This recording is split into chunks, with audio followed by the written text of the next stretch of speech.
Salutations fraternelles à vous mes bien-aimés, salutations à vous qui êtes disposés à pouvoir suivre cette émission et j'y rends grâce à notre Seigneur qui nous donne encore une occasion en ce moment de pouvoir lui être agréable et transmettre sa parole dans ce cadre évangélique de l'émission Je n'ai point honte de l'évangile, dont l'hôte principal, oui, vous avez suffisamment retenu mon langage habituel, n'est autre que le pasteur Philippe Joly.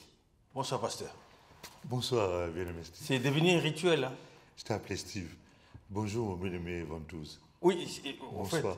Oui, vous savez, lors de l'émission précédente, j'ai connu un lapsus comme ça sur l'ancien Zacharie. Absolument. Et en voulant l'appeler, les nommer pasteur, vous m'avez dit, bon, vous avez réagi par rapport à ça. Évidemment, tout était des mêmes, quoi. Des mêmes aussi pour vous.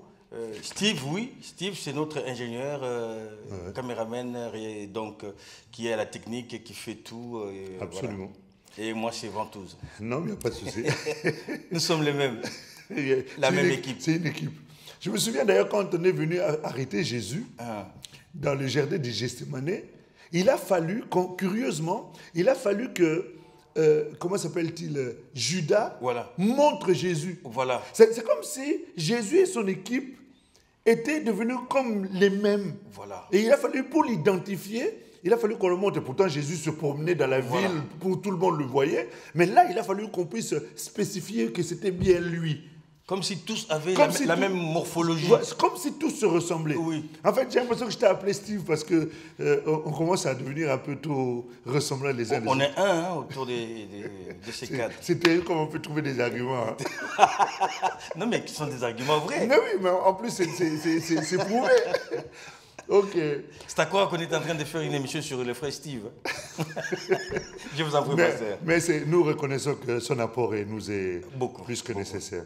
Et je crois bien que nos frères, nos bien-aimés comprennent bien ces petits espaces de...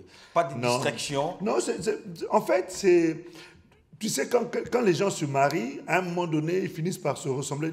On le dit souvent, ah, tiens, tu ressembles de plus en plus à ton mari. Voilà. Hein. Voilà. Ben, en fait, le fait d'être un peu ensemble, d'avoir une relation harmonieuse, une relation de paix, cordiale, fait qu'à un moment donné, on finit par se ressembler les uns les autres, en fait.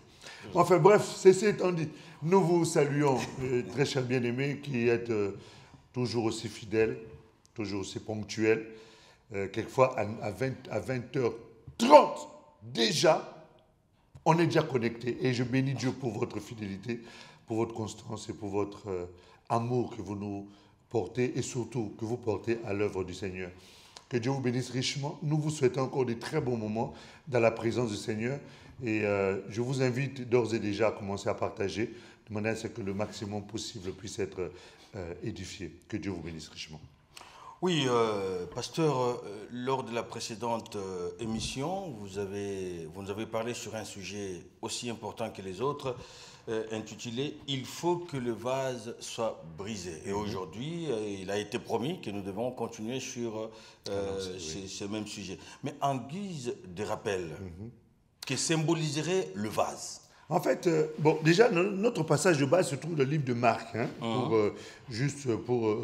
donner un repère à ceux qui nous rejoignent, qui n'ont pas suivi la précédente émission. Dans le livre de Marc, au chapitre 14... Verset 3. Ah, tout à fait. Voilà. Au verset 3. Merci d'en faire la lecture, comme ça on va peut-être introduire à partir de là, pour nous aider à mieux faire peut-être le résumé. Marc 14, 3 dit... Comme Jésus était à Béthanie, dans la maison de Simon le lépreux, une femme entra pendant qu'il se trouvait à table. Elle tenait un vase d'albâtre qui renfermait un parfum de nard pur de grand prix, et ayant rompu les vases, elle répandit les parfums sur la tête de Jésus. Voilà. Donc nous sommes basés sur ce passage-là pour essayer de parler un peu du sujet sur « il faut que le vase soit brisé ». Et on a montré que, et Jésus, lorsque on lit un peu la suite de l'histoire, on voit que les disciples se sont plaints. Mais pourquoi il a fait ceci, pourquoi il a fait cela? Et Jésus leur a fait comprendre qu'en fait, ce que cette femme a fait, elle a posé un acte prophétique. et qu'elle était en train de m'embaumer avant même l'heure. Et on spécifie bien que c'était la période de la Pâque, c'était 2 jours avant la Pâque. Et que ces 2 jours-là, 2 jours après, Jésus allait être arrêté, Jésus allait être livré et il allait être crucifié. Et quelque part, l'acte que cette femme était en train de poser, c'était un acte qui était prophétique. Parce que dans les livres d'Ésaïe, au chapitre 53, au verset 10, on voit que Jésus a été brisé. C'est-à-dire que Jésus était le vase premier qui devait être brisé. À la différence de nous qui sommes des vases, qui allons et dont Dieu demande à ce que nous puissions être brisés, Jésus a été un vase, mais un vase qui était un vase pur. Et le contenu et le contenant étaient purs. C'est-à-dire que, contrairement à nous qui avons ce vase qui est le symbole de la chair, or cette chair est corruptible. Mais Jésus, à aucun moment, n'a été corruptible. Bien que le vase ait été brisé pour des raisons que nous comprenons, que nous avions développées la dernière fois, à savoir que le contenu devait être libéré, à savoir la vie de Dieu, les valeurs du royaume, la grâce de Dieu, la puissance de l'Esprit de Dieu devait être déployée pour qu'il y ait une reproduction de plusieurs Jésus. Mais lui, il a été brisé en tant que vase, non pas parce que c'était lié au péché, mais c'était un vase qui contenait des choses tellement précieuses que tant qu'elle demeurait vase, elle n'aurait pas pu répondre aux besoins que Dieu voulait atteindre au travers de la venue de Jésus sur la terre. À savoir, Jésus devait mourir, verser son sang à la croix pour que, ressuscité d'entre les morts, montant au ciel, envoie son esprit de manière à ce que plusieurs petits Jésus puissent être reproduits dans la vie de toutes les personnes qui croiront en l'évangile. Donc c'est pour cela que le vase représente en fait le corps. Parce que lorsque nous allons dans le livre de Jérémie au chapitre 18, que nous avions lu à partir du premier verset, Dieu invite Jérémie à aller dans la maison du potier pour qu'arrivé à la maison du potier, Dieu puisse l'instruire. Et dans l'instruction que Dieu lui a donnée, Dieu lui montrait que ce potier détenait dans ses mains de l'argile et qu'il était en train de travailler l'argile pour en donner une certaine forme. Oui. En tant qu'humain, il lui arrivait de rater certains vases, mais il ne s'arrêtait pas là. Il reprenait jusqu'à ce que le vase puisse avoir la bonne forme. Or, Dieu... Une forme voulue aussi. Une forme voulue, absolument. Désirée par le potier. Oui, par le potier. Et Dieu dit, ne savez-vous pas que moi aussi je peux être un potier vis-à-vis de vous qui êtes comme de l'argile entre mes mains. Amen. Et dans le livre de Romains, au chapitre 9, versets 20 à 21, nous avons vu que Dieu est en train de montrer que nous aussi, nous sommes de l'argile et que c'est lui le potier. Et qu'il fait plusieurs vases selon les modèles qu'il veut. Et que dans ce vase-là, que détenait d'abord cette femme-là, la Bible dit qu'il y avait un parfum de grand prix. Donc, quand nous parlons de vase, nous sommes en train de parler du corps. Parce qu'au commencement, Dieu, dans la création, avait pris de la terre, forme d'argile, et Dieu a formé un statut, et dans ce statut-là, Dieu a soufflé. Et en soufflant, la Bible dit que cela devint une âme vivante. Donc, nous savons que nous sommes composés de l'argile qui est à base de terre, et que cette argile-là que nous sommes doit être brisée parce qu'il y a un trésor que Dieu a caché dedans. Il y a un parfait de grand prix que Dieu a caché dedans. Quand on brise un vase qui contient du parfum, il y a une odeur qui s'y répand. Absolument. Alors, quel type d'odeur peut-on répandre si chacun de nous pouvait se briser en tant que vase? Alors, il est comme nous disions qu'il faut que le vase soit brisé. Lorsque le vase est brisé, ça permet à ce que la bonne odeur, c'est-à-dire le parfum qui est en nous, puisse être libéré. Tous les vases ne contiennent pas la bonne odeur. Tous les vases ne contiennent pas du parfum. Les vases encore moins la même odeur. Voilà, les vases qui contiennent le parfum, ce sont des vases ce sont les types de personnes qui ont cru au Seigneur Jésus, Amen. Qui sont nés de nouveau et en qui Dieu a placé ce trésor-là.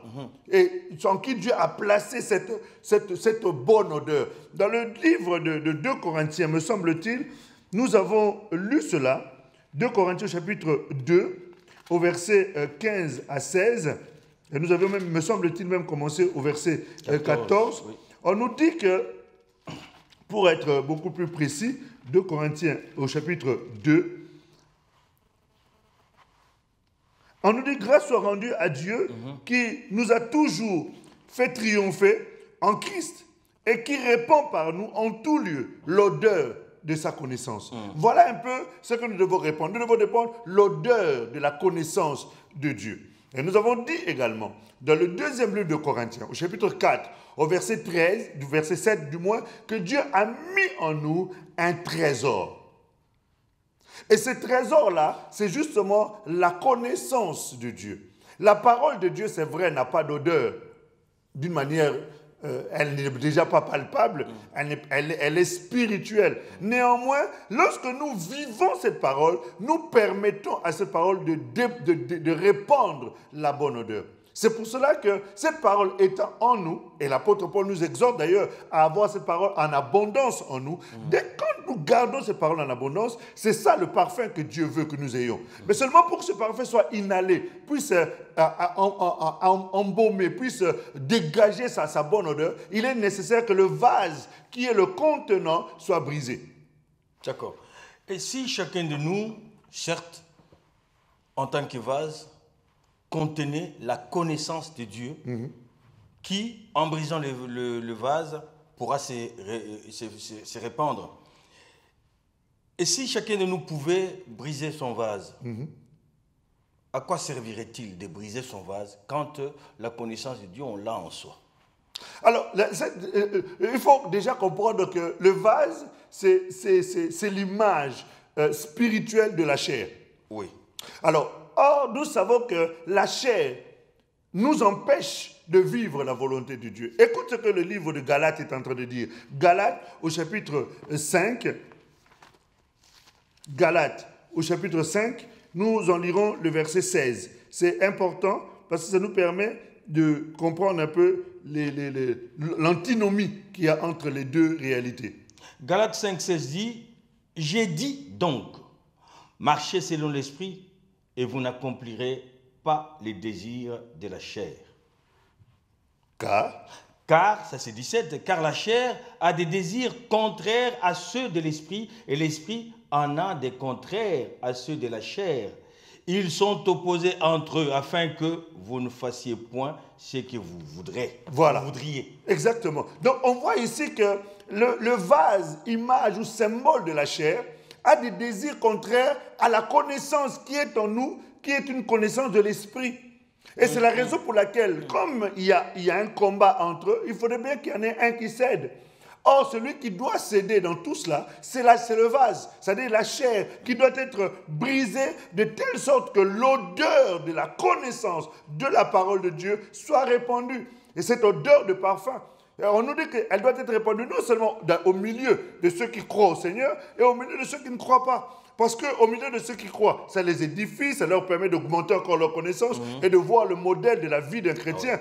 Et auprès de ceux qui ne croient pas, ça leur permettra, lorsqu'ils croiront, c'est lorsque nous dit Pierre, ils puissent glorifier Dieu en disant, c'est pas possible. J'avais une personne, j'ai connu quelqu'un qui priait, mais bon, je m'occupais pas, moi, à l'époque, ça ne m'intéressait pas. Mais la façon dont il vivait, vraiment, ça m'interpellait. Et maintenant que je suis devenu chrétien, je me rends compte que c'était vraiment ça, la manière dont doit vivre un chrétien. C'est-à-dire, c'est une forme d'évangélisation en même temps. Nous avions relevé le point sur disant que, dans le premier livre de Pierre, au chapitre 3, qu'une femme qui vit avec un homme non croyant ne doit pas gagner son mari avec les Alléluia et les versets bibliques. La Bible dit qu'il doit le gagner sans parole. Mais comment gagner quelqu'un sans lui parler? On gagne ces personnes sans lui parler en permettant que la bonne odeur de la connaissance de Dieu soit répandue. Tu vois, en vivant l'évangile, ça permet à celui qui t'entoure ou à ceux qui t'entourent de voir, de sentir l'odeur de Dieu. Parce que Dieu a une odeur. Par le comportement. Par le comportement, par le langage, par l'attitude. Toutes ces choses-là dégagent la bonne odeur. Et ça permet à quelqu'un de se dire non, non, non, non, non. S'il y a quelqu'un à suivre, c'est celui-là. Au niveau du travail, par exemple, tout le monde vole, tout le monde triche, tout le monde fait n'importe quoi. Mais toi, tu dégages la bonne odeur. Et les gens, à un moment donné, vont commencer à te faire confiance. Mais ils ne te feront pas confiance parce que toi, tu as quelque chose d'exceptionnel. Ils te feront confiance parce qu'ils sentent que ta manière de vivre est digne de quelqu'un de confiance. Pourquoi? Parce que tu ne voles pas, tu ne triches pas, tu n'es pas dans les compromis, dans les bisbilles, dans les manigances, dans les complots. Tu n'es pas dans ces choses-là. Et à chaque fois que ça se fait, tu es toujours en dehors. Et même tu conseilles les gens de ne pas le faire. Et donc, du coup, c'est ça une façon de dégager la bonne odeur. La bonne odeur, on la dégage partout où on est. Donc, on le dégage dans le couple, on le dégage au travail, on le dégage parmi nos amis. Partout où nous dégageons la bonne odeur. Même au sein de l'Église. Mais bien sûr, bien entendu, au sein de l'Église. Je pourrais dire d'abord, parce que c'est à Jérusalem d'abord qu'on commence. C'est là où on est enseigné. Voilà, c'est là où on a enseigné. La moindre des choses, c'est qu'on puisse reproduire absolument la pratique de ces choses-là. Et ensuite, on va à Judée, en Samarie, et jusqu'aux extrémités de la terre pour pouvoir manifester justement cette bonne odeur, de répandre cette bonne odeur. Parce que vous avez expliqué cet entendement du concept brisement. Brisement, carrément, brisement de la chair, on peut dire le rabassement de la chair vis-à-vis de l'esprit. Ça va de soi. Parce qu'en fait, à chaque moment où nous sommes Comme si le corps devrait à chaque fois se référer à ce que connaît, ce que dirait l'esprit. En fait, comme on le dit toujours, selon 1 Thessaloniciens chapitre 5, verset 23, nous sommes des esprits qui possédons une âme et qui habitons dans un corps. Voilà. Et comme là où nous habitons, on est appelé un jour à déménager. Et donc, c'est une habitation temporaire. Voilà. Donc, comme notre bien-aimé Abraham, la Bible dit, il vivait dans des tentes, bien que possédant, parce qu'il savait qu'il était un passager sur la terre. Oui. Donc, il ne s'arrêtait pas à valoriser la tente, parce qu'il savait que du jour au lendemain, il peut déménager. Et la Bible dit qu'il le faisait parce qu'il avait dans son esprit une habitation une habitation meilleure, celle qui est à venir. C'est-à-dire qu'il se projetait déjà dans la dimension de l'habitation céleste. Et donc, c'est pour cela que nous aussi, sachant que cette tente-là, ce vase-là n'est que temporaire, nous en prenons soin parce qu'il faut en prendre soin, nous la nourrissons parce qu'il faut en nourrir, mais nous n'allons pas satisfaire les désirs de la chair. Parce que lorsque nous en satisfaisons les désirs, nous sommes en train d'empêcher la bonne odeur du parfum que nous détenons de pouvoir être manifesté. Le trésor que nous avons, qui est nécessaire pour la vie des autres, puisse être répandu et que les autres puissent en bénéficier. C'est la raison pour laquelle il est important que l'esprit soit toujours supérieur à la chair. La chair doit être soumise à la volonté de l'esprit. L'autre aspect des choses, pasteur, c'est vrai que nous devons de nous briser notre chair. Mais il y a aussi le rapport de la chair par rapport à son entourage. Je m'en vais pour exemple, vous l'avez même dit, cette femme, quand elle est entrée, elle a trouvé le Seigneur à table. Elle a brisé le vase qui a répandu une très bonne odeur, d'un parfum très cher. Mais les disciples qui se plaignaient, qui sont des croyants comme vous et moi, face à un frère qui se rabaisse devant une situation très extrême, quelle pourrait être notre attitude?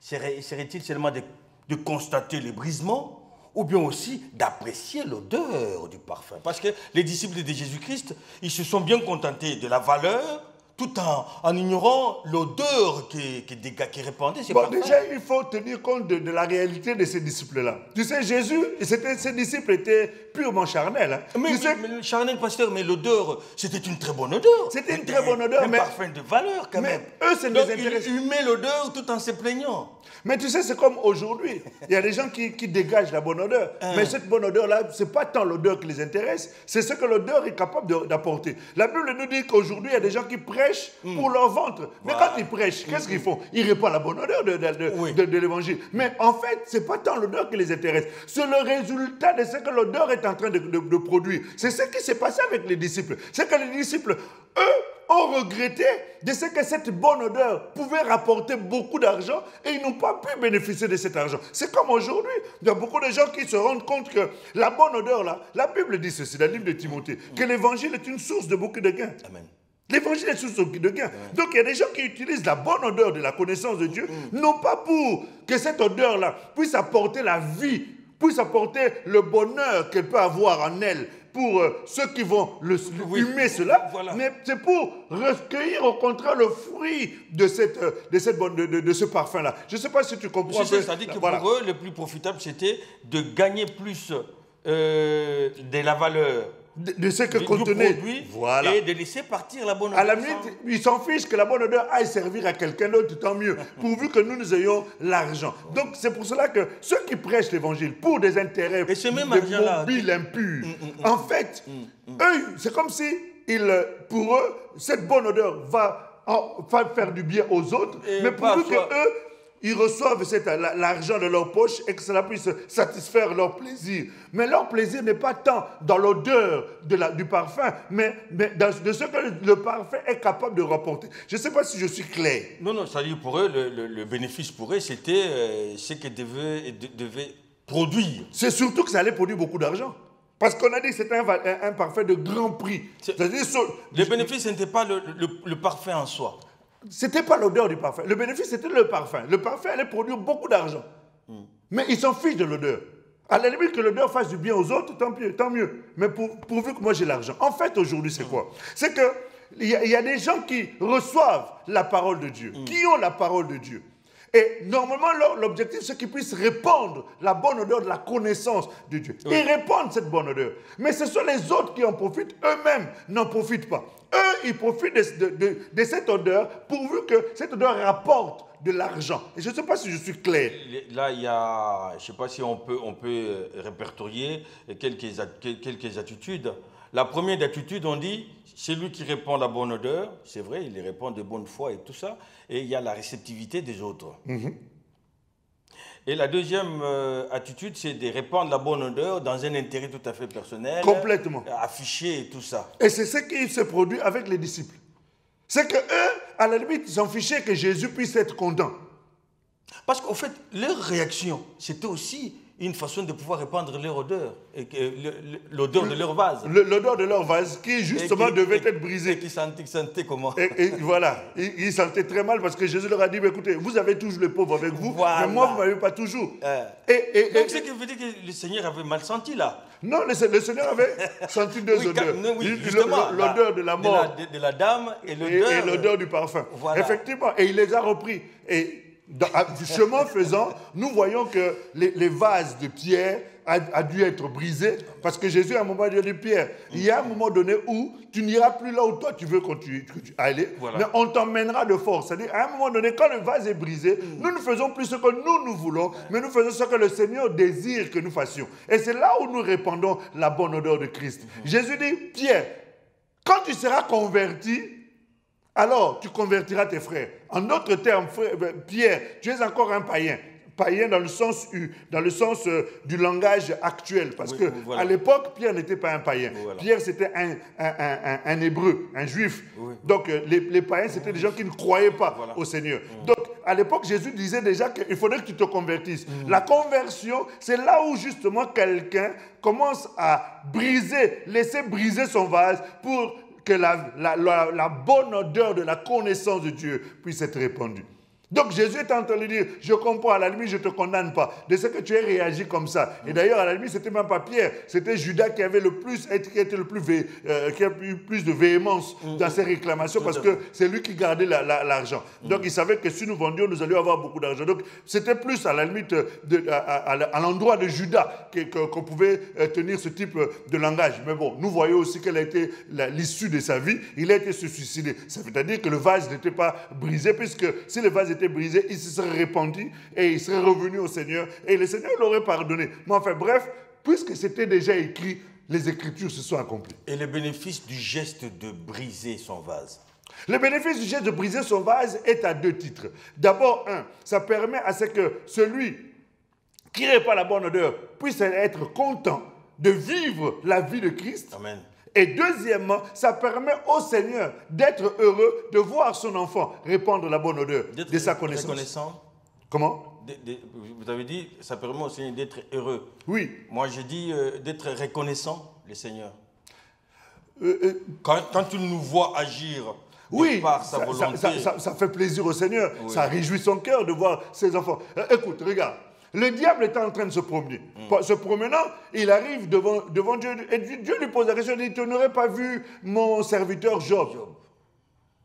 Le diable lui dit bien qu'il fait ta volonté. Il reconnaît que Job fait la volonté de Dieu. C'est-à-dire, il répand la bonne odeur de Christ. Il dit, s'il le fait, c'est parce que tu lui fais du bien. C'est-à-dire que Dieu aussi est fier de parler de nous dans des endroits où il doit témoigner de notre personne, parce que nous sommes des canaux par lesquels la bonne odeur de la connaissance est répandue. Donc forcément, Dieu est fier de nous. Dieu est content de nous.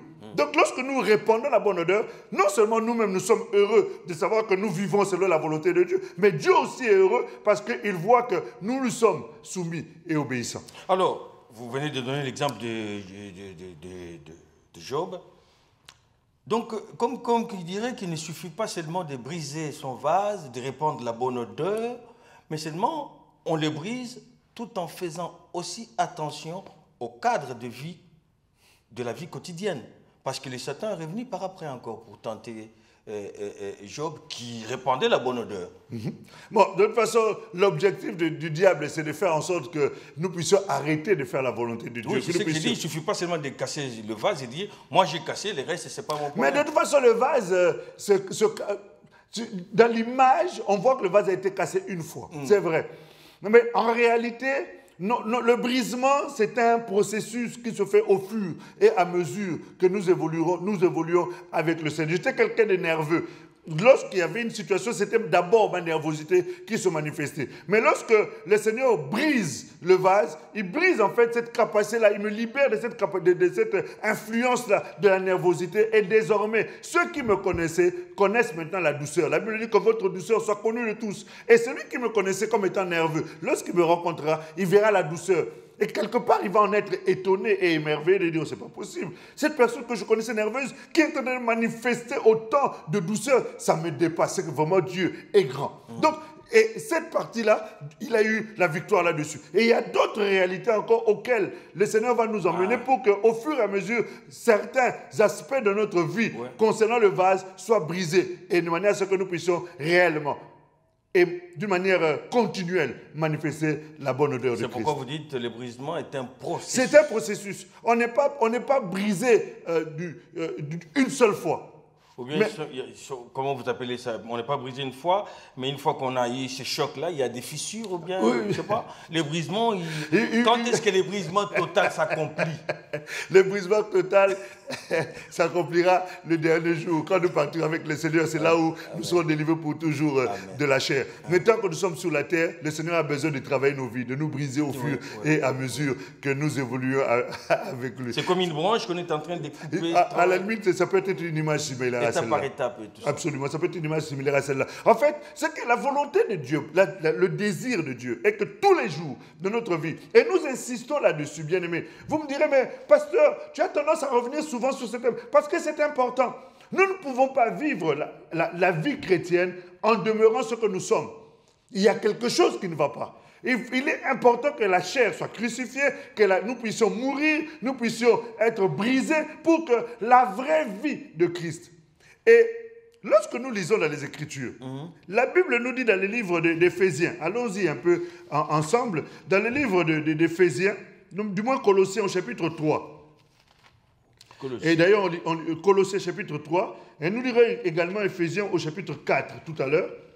Colossiens chapitre 3. Parce que le problème qui se pose, c'est que nous avons tendance à privilégier beaucoup les choses qui sont liées à la chair. C'est vrai que nous sommes sur la terre, nous avons besoin de vivre, nous avons besoin d'un certain nombre de choses qui nous sont vitales et nécessaires. Mais dans l'histoire de la Bible, Dieu, en tant qu'un Père, sait prendre soin de nous. La Bible dit que votre Père céleste sait de quoi vous avez besoin. Or, si vous vous inquiétez, vous vous lamentez, la Bible dit que ce sont les païens qui font ces choses-là. Donc nous ne sommes plus païens. Nous sommes des chrétiens, des enfants d'un Père. Nous appartenons à un Père céleste. Nous appartenons à un Père aimant. Nous appartenons à un Père qui prend soin de nous. Nous appartenons à un Père qui est jaloux de nous. Donc il prend soin de nous de manière quotidienne. Et il prend l'exemple, il dit, mais si les fleurs qui ne savent pas comment filer, comment travailler, sont habillées de cette manière-là, si les oiseaux qui ne sèment ni ne moissonnent savent manger, si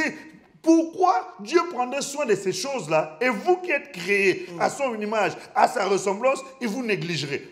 Donc c'est pour dire que si nous devons nous soucier des choses qui permettent à ce que nous puissions être connectés avec le Père.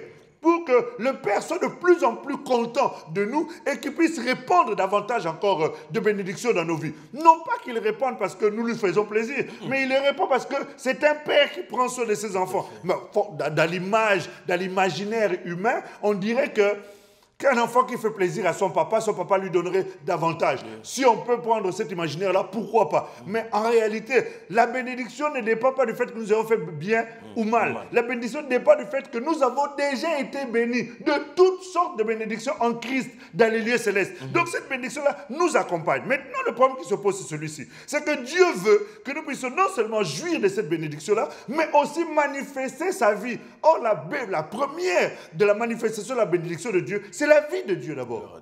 Maintenant, le reste, les voitures, les maisons, une belle femme, des enfants, et la guérison, les miracles, toutes ces choses-là, c'est après. Mais d'ailleurs, l'un des premiers miracles, c'est d'abord de manifester la vie de Dieu. Amen. Parce que c'est impossible quasiment pour un être humain de vivre sur la terre et de manifester la vie de Dieu. Donc c'est déjà un miracle. C'est pour cela que dans le livre de Colossiens, au chapitre 3, au verset 10, on va en faire la lecture, on nous fait comprendre quelque chose d'important. Je peux commencer par le verset 9? Tu peux commencer par le verset 9. Oui. Ne mentez pas les uns aux autres, vous étant dépouillés du vieil homme et de ses œuvres, et ayant revêtu l'homme nouveau, qui se renouvelle dans la connaissance selon l'image de celui qui l'a créé. C'est bon. Il n'y a... Ah, c'est bon. C'est bon. Ici, on nous montre... D'abord, on commence d'abord par nous reprocher les réalités du vase. Ouais. On nous dit ne vous mentez pas les uns aux autres. C'est ce que le vase fait, la chair fait. Voilà. On a tendance à se mentir à soi-même, en se faisant passer pour ce qu'on n'est pas, à mentir aux autres, en leur faisant croire ce qu'on n'est pas. De toutes ces choses-là, on nous dit il faut sortir de ces choses-là. Ne vous mentez pas les uns aux autres, vous étant déjà dépouillés du vieil homme. Alors, quand on entend parler du vieil homme, c'est une notion que nous avions déjà vue lors d'une de nos émissions ici. Quand on parle du vieil homme, on est en train de parler justement de la chair et du vase. Tout à fait. On nous dit maintenant, ne pas laisser le vieil homme. Pourquoi? Parce que la réponse nous est donnée. On nous dit, ayant revêtu l'homme nouveau, selon l'image de celui qui l'a créé. Tu vois, et qui se renouvelle dans la connaissance selon l'image de celui qui l'a créé. C'est-à-dire quoi? C'est-à-dire que lorsque nous acceptons que le vase soit brisé, c'est pour que l'homme nouveau, celui qui a été créé en Christ et qui est en nous, mais cet homme nouveau est caché à cause de l'enveloppe, entre guillemets, de la chair. Mais il est maintenant nécessaire que le vase soit brisé pour que cet homme nouveau-là, qui a été créé, puisse être vu, puisse devenir visible, puisse être manifesté, puisse être reconnu par les hommes. Et ça passe par justement le brisement du vase. Pourquoi? Parce que cet homme a été créé, écoute un peu ce que disent les Écritures, j'aime beaucoup les précisions de la Bible. La Bible dit, il a été l'homme nouveau qui se renouvelle dans la connaissance. Donc nous revenons à la notion de la connaissance. C'est-à-dire, c'est cet homme-là puise sa force, puise sa capacité à être vu au travers de la connaissance. Or, nous avons dit que lorsque nous brisons le vase, nous permettons à ce que l'odeur de la connaissance soit révélée. Donc cet homme nouveau est renouvelé à chaque fois dans la connaissance, de manière à ce qu'à chaque fois qu'il est manifesté, qu'on sente l'odeur de la connaissance de Dieu. Et cet homme est renouvelé selon l'image de celui qui l'a créé. Or, pour que nous puissions manifester l'image de celui qui a créé cet homme nouveau, lorsqu'en fait nous manifestons le nouveau, nous manifestons le Christ.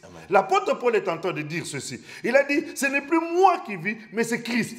C'est-à-dire que ce Christ-là, tant que le vase n'est pas brisé, il ne peut pas être visible.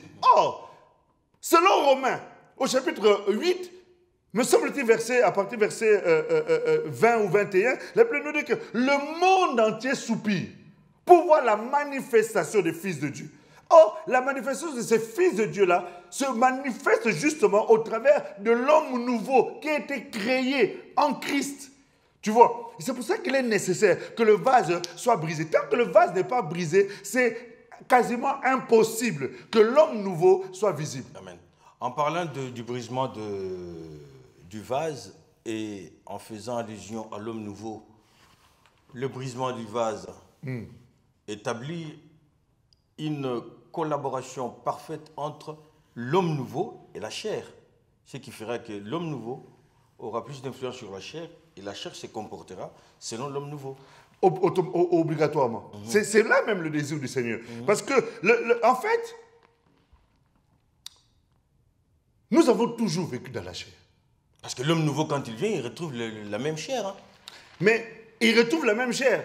Mais il n'utilise plus la même chair de la même manière. Pourquoi? Parce que la chair, à ce moment-là, est crucifiée. Ou du moins, la chair regarde, ne devrait pas se comporter. La chair ne se comporte plus comme à l'accoutumée, selon les rites, selon son intellect, selon ses capacités, selon le monde, selon la convoitise de la chair, la convoitise des yeux, les passions de la jeunesse, ainsi de suite. Mais il se comportera selon la connaissance nouvelle qui émane de l'homme nouveau.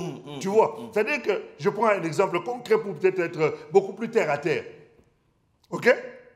Quelqu'un qui était un bagarreur, c'est la chair qui se bagarrait. Oui. Ok? Oui. Mais lorsque l'homme nouveau arrive, l'homme nouveau emmène une nouvelle dimension dans la vie de cet homme-là, c'est ce qu'on appelle la maîtrise de soi. Hier, c'est quelqu'un qui pouvait démarrer au quart de tour pour se battre. Mais lorsque l'homme nouveau arrive, il utilisera toujours la chair, mais cette fois-ci, cette chair-là, comme elle a été brisée, l'homme nouveau se manifeste au travers d'elle pour montrer qu'on peut avoir la maîtrise de soi. On n'est pas obligé de répondre la violence par la violence, parce que Romains 12, à partir du verset 17, nous dit que ne rendez pas le mal pour le mal. Au contraire, bien-aimés, ne vous vengez pas vous-même, mais laissez agir la colère, car c'est à lui qu'appartient la vengeance. Tu vois, c'est que l'homme nouveau amène une nouvelle dimension dans la vie de cette personne. Hier, lorsqu'on frappait à la joue gauche, eh ben, on n'entendait pas la joue droite. Hein? Non. On rétorquait automatiquement. Mais l'homme nouveau, voilà, la loi du talion. Mais lorsque l'homme nouveau arrive, lorsqu'on frappe à la joue gauche, on lui avait dit d'étendre la joue droite. Bon, maintenant, ce sont des réalités qui, au quotidien, sont difficiles à pratiquer. Pourquoi? Parce que le vase n'est pas encore brisé. Et c'est la difficulté même qui démontre combien on est, à quel type de brisement on se retrouve. Voilà, à quel niveau de brisement on doit encore passer. Parce que si on n'est pas confronté à ces réalités, parce que nous prions Dieu, Seigneur, je vais être brisé, Seigneur, il faut que ma vie soit brisée. Voilà. Ok, Dieu entend. Mais entendons, pasteur, quand on dit Dieu, Seigneur, brisez-moi et tout ça, c'est que soi-même, on reconnaît quelque part. Mais c'est déjà un premier niveau de brisement. Mais comment on peut reconnaître et continuer à agir de la même façon? Soi-même déjà, soi-même. Parce qu'on a l'impression d'en être incapable. La chair est très têtue. La chair est très têtue et surtout que nous aimons satisfaire les désirs. Ah, voilà, c'est aussi ça l'aspect. C'est que nous aimons satisfaire les désirs de la chair. Et c'est la raison pour laquelle... C'est qui nous amène à l'impulsion. C'est qui nous amène à l'impulsion, aux paroles négatives, des insultes. On voit un chrétien qui peut insulter aussi facilement qu'un païen. Et puis, quelque part, ils ne se sont même pas coupables de ce qu'il a fait. Quelque part, on se rend compte qu'il y a vraiment un vrai besoin de brisement dans la vie de cette personne. Un chrétien qui se justifie par une injure. Malheureusement. Et ce qui est malheureux, c'est que même ceux qui sont censés être des modèles, ceux qui sont censés être des sources d'exemples, eux aussi, on le retrouve dans ce type de choses-là. Tu vois? On le retrouve dans ce type de choses. Et ça fait même des scandales. Les gens manquent de repères. Et c'est quelque part, c'est regrettable et c'est douloureux. C'est pour ça qu'il est nécessaire, il est important que nous acceptions que le vase soit brisé. Il faut absolument que le vase soit brisé. En effet, il faut que les vases soient brisés. Tel était le sujet de ces deux émissions qui se sont suivies. Et comment pouvez-vous conclure? Une exhortation directe à une sœur, à un frère, ou bien une prière si c'est nécessaire? Parce que c'est comme ça que nous agissons dans ce cadre de l'émission Je n'ai pas honte de l'Évangile. Oui. C'est avec douleur, en fait, quelquefois, nous disons ces choses-là. L'apôtre Paul est en train de dire, il a dit, vous qui devriez être des maîtres, vous en êtes encore au lait. Vous devant qui Christ a été dépeint, vous avez bien commencé par l'esprit, mais finalement vous finissez par la chair. En fait, il y a une certaine forme de douleur qui est là. Mais l'apôtre Paul en même temps est en train de dire, nous supportons ces choses jusqu'à ce que Christ soit formé en vous. Ma prière, si prière il y a ce soir, est que tu acceptes que le Seigneur puisse faire cette œuvre dans ton cœur. Que le Seigneur puisse permettre à ce que la chair soit crucifiée. Que la chair soit brisée, que le vase soit brisé pour laisser répandre cette bonne odeur, ce trésor que tu as en toi. Parce que tu as un trésor. Ne permets pas au diable de te mentir. Ne permets pas au diable de te tromper. C'est son travail. Il ne se tient que dans le mensonge. Il n'y a en lui que mensonge. Refuse ces mensonges. Accepte la vérité du Seigneur. À savoir de laisser cette grâce-là, ces valeurs qu'il a mis en toi, d'éclore, afin que ton couple soit béni, afin que tes enfants soient bénis, afin que l'Église où tu évolues, si toutefois tu appartiens, tu es membre d'une assemblée locale, puisse bénéficier de cette grâce-là, et que ceux qui ne connaissent pas encore le Seigneur, qui sont encore nouveaux convertis, puissent te prendre comme un modèle. Comme l'apôtre Paul pouvait dire à Timothée, il dit, sois un modèle pour les fidèles, en parole, en acte. Et c'est là ce que le Seigneur attend de toi. Et nous allons encore prier le Seigneur, et pour mettre encore du fumier, pour que cet arbre, enfin, puisse produire selon la volonté de Dieu. Dieu notre Père, le Père de mon Seigneur Jésus. C'est avec larmes que nous nous tenons devant de ton trône, ô mon Seigneur, afin de recommander cette Église que tu t'es acquise au prix du sacrifice suprême. Cette Église que tu veux sans tache, ni ride, ni rien de semblable. Cette Église que tu veux irrépréhensible, ô Dieu.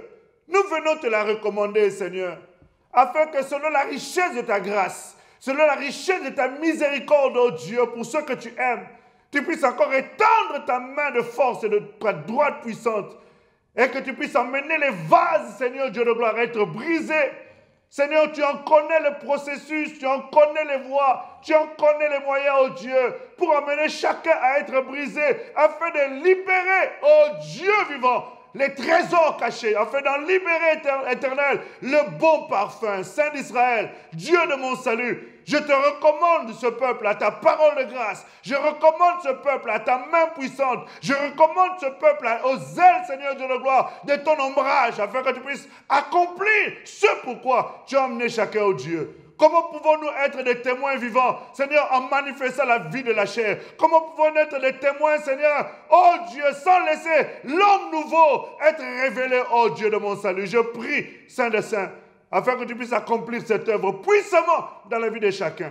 Je célèbre et je magnifie ton nom, Seigneur. Je m'inclus en m'abandonnant moi-même entre tes mains, afin que tu puisses faire de moi, Seigneur Dieu de gloire, oh Dieu, une vitrine, Seigneur, au travers de l'homme nouveau, Seigneur Dieu de gloire, qui se renouvelle dans ta connaissance, éternel Dieu des armées, dans la connaissance de celui qui l'a créé, éternel, pour en manifester l'image. Nous te célébrons et nous t'adorons. Nous t'élevons, nous te glorifions. Dès maintenant pour toute l'éternité, Père. Reçois la révérence, toi qui exauces, au-delà de ce que nous te demandons et même pensons, au nom de Jésus. Amen.